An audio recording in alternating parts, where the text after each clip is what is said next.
Yo, what is up guys? Welcome back to another video on the Let's Talk F1 YouTube channel. Today is the 2023 mid-season report slash review. I'm pretty much going to go through every team in Constructors' Championship order, and I'm going to tell you what I think of each individual driver's season and their rating out of 10 really. So yeah, I'm going to waste no time and jump straight into Red Bull. Red Bull Racing, obviously top of the Constructors' Championship by an absolute mile, ahead of everybody else. Car is so much quicker than everybody else in qualifying and in the race, and it's not very fair really. They've had an incredible season this year, going for 2 championships in a row, Constructors' Championships in a row, and yeah. I think obviously Max Verstappen is a 10 out of 10. I think he's top of the championship. He's won 8 races in a row. He can equal the record of 9 in a row in Zandvoort, and then get 10 in a row in Monza, which he'll probably do. Let's be honest here.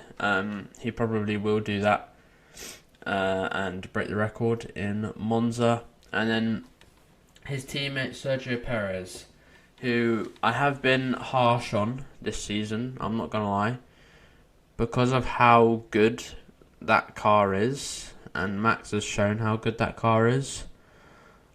I've had to give Perez a 5. I've had to give him a 5. Purely on, he missed qualifying Q3 5 times in a row at one point. It's just, his qualifying in general isn't great. This 5 would be lower. And I'm going to be honest, it would be lower if he didn't win 2 races early on in the year, or he won 2 races in the year, early in the year, or 1 race. He won Saudi, I know that, but I think he's won twice. Oh, I'm so confused. I've just got back from work. I'm still ill, and my mind is not where it needs to be, but yeah. I think he's won 2 races. He might not have. I don't know. You can tell I'm unprepared for this, but yeah. Where was I? Anyway, Red Bull, good. Verstappen, good. Red Bull, no. Perez, not as good, pretty much. Verstappen, 10 out of 10 for me. Sergio Perez, 5 out of 10, just because of how poor his performance has been overall this year. Recency bias, maybe get him a bit higher up if he continues the decent form he's in. Right, let's move on to Mercedes. The silver arrows, black arrows, the teal arrows, whatever you want to call them. No one calls them teal arrows. I don't know what I'm on about. Very simple. Hamilton and Russell very close together this year. I was debating whether to put Hamilton at 8 or 7. I decided to put it on 7 because he's not done anything too special. I think if you get an 8 if you've done something ridiculous, or you need to have done an outrageous performance, or 2 or 3 outrageous performances in order to get an 8. But he didn't quite get an 8 for me, and his teammate Russell, also 7 out of 10. I think those two have been quite close this year, but I think Hamilton has had a better year out of the 2, but I think that doesn't warrant a 7.5 or 8 out of 10. So I've got them even. They've been close since George joined Mercedes, so yeah, I'm pretty even between those 2 all year. Hamilton's finished in the points every race, I believe, and George has had not his best year, sorry, but he's still having a good year, let's be honest. So pretty good from Mercedes. Nothing really massive for them. Obviously they're still way off Red Bull, but I think they're clear of the Aston Martin or the Ferrari. So I think it's been a good year for Mercedes, but obviously not where they want to be. But it is what it is for them, and hopefully next year they can build a good car that can challenge Red Bull, and I'm hoping to see that. I want to see Lewis get his 8th world title. Right, Aston Martin. This is very, probably not controversial, it's definitely not controversial. Alonso, I've given a 8 out of 10. He's been very, very good. He maximised the car at the start of the year. Loads of podiums at the start of the season. Granted that Aston Martin has fallen off, but I don't think Alonso's been bad at all at any race this year. And he has absolutely wiped the floor with Stroll all year as well. So I think Alonso's been very, very impressive this season, and I have been very impressed from the newly 42-year-old and his teammate Lance Stroll. I've given a 4 out of 10. I think he's not been good this year. At the start of the season, yes, he had the wrist injuries, but after a few races, he should have been contending for podiums, and he just wasn't. He got a 1P4, but it's not good enough for me. And now that Aston Martin's fallen back to the Ferrari, to the McLaren, to the Mercedes, he's now barely challenging for points. So yeah, not been great from Lance Stroll, but overall as a team, Aston Martin, I think they've been very good this year. Obviously P3 in the constructors is a massive improvement to what they were last year. I think they finished in 7th last year, so excuse me if I'm sniffing. I'm under the weather, so please excuse me, but hopefully it's not too annoying. Alright, let me move on. Ferrari, obviously not a great year for Ferrari this year, and I've debated this. These might be a little low, but in terms of overall driver rankings, in terms of to everybody else, I've given Charles a 6.5 and Carlos a 6.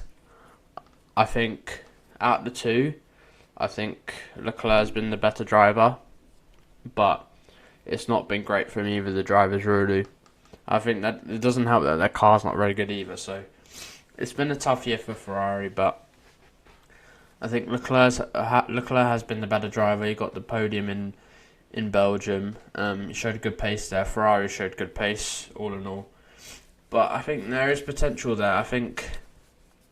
But I do think they really, really missed that opportunity last season, where I think that Ferrari was the quicker car at the start of the season. Like Australia, they were quicker than the Red Bull by a mile. Bahrain, they were good, but this year is a completely different story. So it is unfortunate. You know, I'd like to see Red Bull up there, Ferrari up there again, but I hope they do get there, because I do like Ferrari. You know, their strategy might not be great, but they got two likeable drivers, which is a good thing to have. And overall, not great from Ferrari, but their drivers I think that they're pretty much maximising it. But Carlos obviously has been a little bit off the pace compared to his teammate. I think he's just been a little bit slower in terms of a whole year so far. Only 12 races, but I think even though he's higher in the standings, I think he is. Or no, he wouldn't be anymore, would he? Let me just really quickly check. No, he's not. He's 7 points behind now. He was ahead, but Leclerc got that podium, and now he's up to 5th in the championship. I think that's enough on Ferrari. Let's move on to the best team in F1, no bias at all. McLaren. Obviously, a slow start to the year. They weren't quick at all, and obviously couldn't score any points because the car was just crap. So it's been a tough year for McLaren, but they managed to turn it around. Lando got back-to-back podiums for the first time. Oscar should have been on the podium in Silverstone. Belgium, he was P2 on the grid. I mean, those two are just a very, very good pairing. So I gave Lando a 8.5 out of 10, and I gave Piastri an 8 out of 10.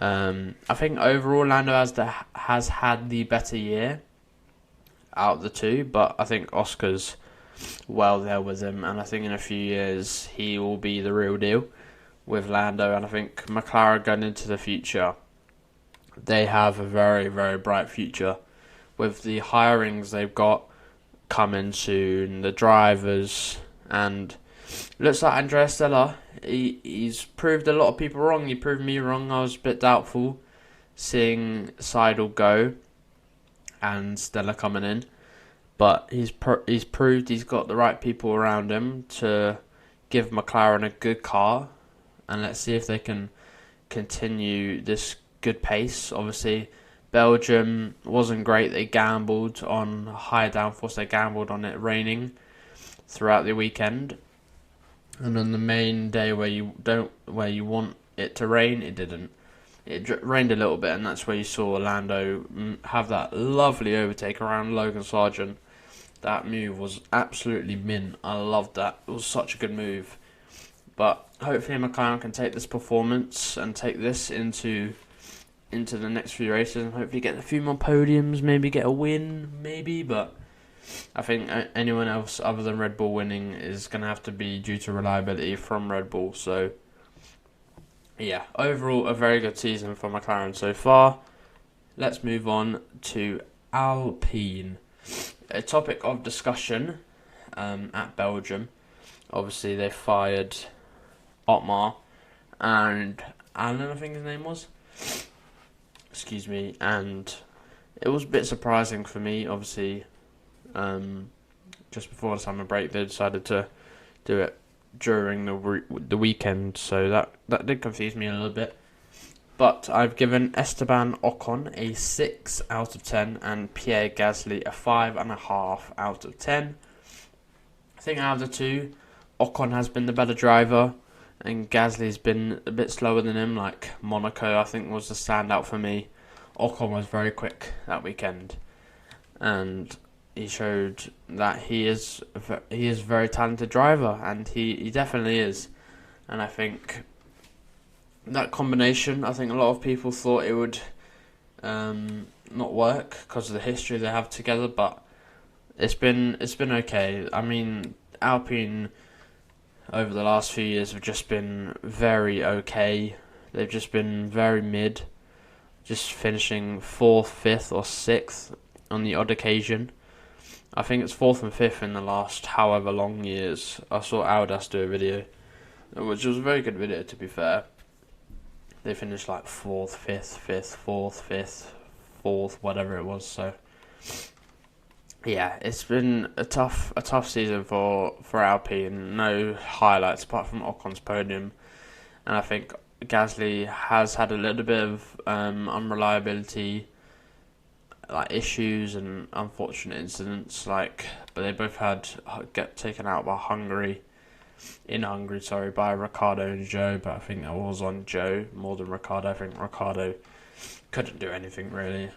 So it's been a mixed season for Alpine. Obviously, whenever they get kicked up the arse, I think they perform, and whenever something happens to Alpine, they perform. But that can't be how they get the most out of the car. Either it's a coincidence or everyone tries harder on those weekends, and they get a better performance out of the car, get better results. So it's been a decent season for Alpine. Now on to Williams. The biggest difference in teammates, I think they are anyway. I gave Albon an 8 out of 10. I've been so impressed with Albon this year. I've been super impressed. It's honestly, since he's been at Williams, he's just been incredible, man. What a turnaround, because everyone thought his career would be over after he left F1 and Red Bull dropped him, and I didn't see a pathway back into F1. Williams gave him that opportunity, and he's taken it with both hands. So very happy for Alex. But his teammate, I've given a 3 out of 10. I've only given 3 because he's a rookie, but he's been whitewashed in qualifying, and he's not shown really any promise, to be honest. I think he's been way off Alex the whole year, and I think if we need to obviously give him another year. I'd say definitely don't get rid of him, but give him another year to prove that he can he can take it in F1, and I think Williams will have a decent lineup if they get a better car, and Logan steps up to the plate. I think they could definitely score points more regularly, but we saw in Belgium how the lack of downforce that Williams has. I think Albon was like 2 seconds slower than Hamilton or something like that in the middle sector. It was ridiculous how slow that Williams is in terms of downforce. It's just got absolutely none. It's all straight line speed. So Monza coming. Oh, sorry, hit my mic. Monza coming up. I think that will be a good track for them. It obviously was last year. They got Nick De Vries the seat, and now look at him on the sidelines, being dropped mid-season. It's unfortunate for Nick, but he just wasn't cutting it, to be honest, and it was fully deserved, in my opinion. Right, let's move on to Haas F1. I've given Kevin Magnussen a 2. I've been so disappointed in Magnussen this season. I think he's been really, really poor. He's been shown up by Hulkenberg, who I gave a 5 out of 10, because that Haas has just not been good enough to award him anything better, in my opinion. It's not been great from me either, and Haas in general. I think Magnussen's been really, really poor. I've been very disappointed all season from K-Mag, and I really thought he'd have a good year this year, but evidently not. And Hulkenberg in qualifying has been brilliant, and in the sprint he was good as well. So good for Hulkenberg, but not great for Magnussen, who could lose his seat this year. Obviously, there's been interviews with Günther saying that there's no contract right now for K-Mag for next year, but who knows what will happen. They'll probably stay, because I don't see Haas getting another rookie in, because we've seen how that's turned out in the last few years. So probably gonna stay with the same driver lineup for 2024. And then, oh my god, I'm gonna die at the end of this episode. My god. Let's move on to Alfa Romeo, or Alfa Romeo, some would say. I've given both drivers a 4 out of 10. I think the car's just been crap, to be honest. It's had one good race in Hungary, and they both messed it up. Well, Zhou messed it up, and I think they've been even and close, but by being close, they've both been in the bin, pretty much, because the car's just rubbish. So they can't really do anything. They are close, but they can't go anywhere. So it's unfortunate for them, but they just need some upgrades. Like I don't think I've seen any news on Alfa Romeo bringing upgrades, but they were good in low speed, which is a good thing for Hungary. But other than that, they've been pants everywhere else. So yeah, both drivers not been great, but out of the two, I think Bottas has had the slightly better season, but purely in ratings, I'll probably give him like a 4.2 or 4.1 out of 10 compared to Zhou, but both not been great due to the car, but I'd say Bottas has had the better season out of the two. And then finally, before I drown in my own snot, it is Alfa Romeo. I've given Yuki a 6.5. This feels quite low looking at it in perspective, but I think it's tough.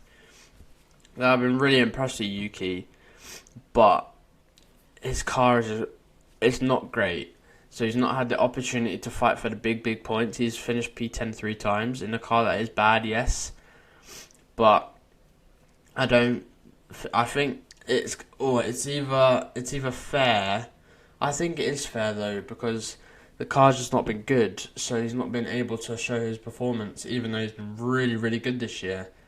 But I think 6.5 is just about right. Maybe 7, looking back at this. But I gave Ricciardo a 5, because there's not really much to go on. He got P13 in Hungary, showed pretty good pace, but in Belgium, Yuki showed him up, so I gave him a 5. So that is the end of the rankings. I'm really need to end this video quickly, but you can tell I'm not feeling great, so apologies if you can hear me sniffing all video or whatever, but thank you guys for watching. Hopefully you enjoyed the video. If you did, please like and subscribe. I very much appreciate it, and I will see you guys in my next video. I don't know what it will be, but I'll see you then. Peace.